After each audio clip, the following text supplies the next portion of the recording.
அனைவருக்கும் வணக்கம். காலையில 7 மணிக்கு ஆரம்பிக்கப்பட்ட வாக்கெடுப்பு தற்பொழுது 4 மணி தாண்டி போய் கொண்டிருக்குது.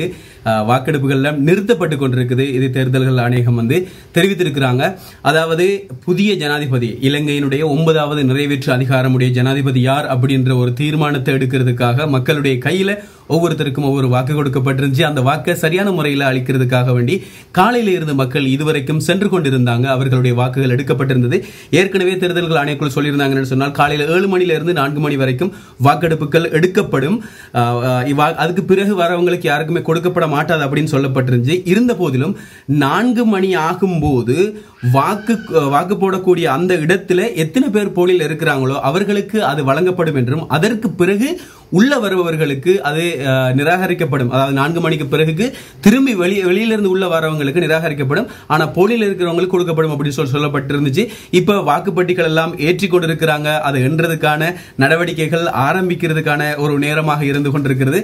1,71,40,354 பேர் வாக்கு போறதுக்கு தகுதியாக இருந்தாங்க.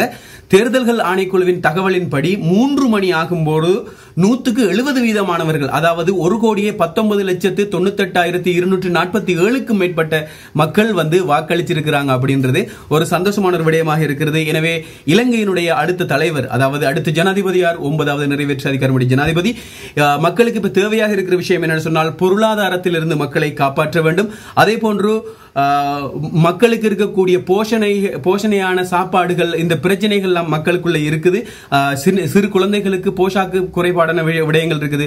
அவர்களுக்கு போஷாக்கான விடயங்களை கொடுக்கிறதுக்காக வேண்டியும், விழுந்திருக்கின்ற நாடு அபிவிருத்தி செய்து கொண்டு போவதற்காக வேண்டியும் ஒரு தலைவர் தேவைப்பட்டு கொண்டிருக்கிறாங்க. ஒரு அமைதியான, இனவாதம் இல்லாத, ஒரு நிம்மதியான ஒரு அரசாங்கத்தை கொண்டு போறதுக்கான ஒரு தலைவரை தேர்ந்தெடுக்கிறதுக்காக இன்றைக்கு மக்கள் அவர்களுடைய வாக்குகளை அளிச்சிருக்கிறாங்க. எனவே நாளை தெரியும் அந்த தலைவர் யார் அப்படின்றது.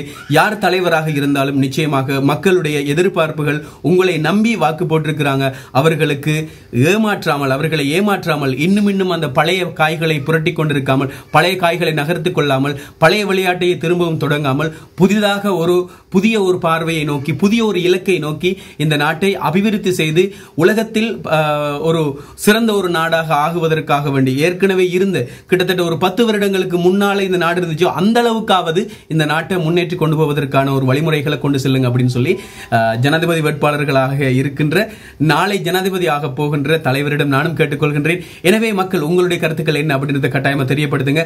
அடுத்த அப்டேட்ஸ் வேணுமா அப்படின்றது கட்டாயமா கமெண்ட் பண்ணுங்க. நிறைய பேர் கமெண்ட் பண்ணிருக்காங்க, இந்த தேர்தல்கள் வாக்கெடுப்புகளை கட்டாயமா சொல்லுங்க அப்படின்னு சொல்லியிருக்கிறீங்க. நிச்சயமாக சொல்றதுக்கு ட்ரை பண்றேன். நீங்களும் உங்களுடைய கருத்துக்களை கட்டாயமா சொல்லுங்க. மற்றும் ஒரு நிகழ்ச்சியில் சந்திக்கிறேன், மிக விரைவில் சந்திக்கிறேன். வணக்கம்.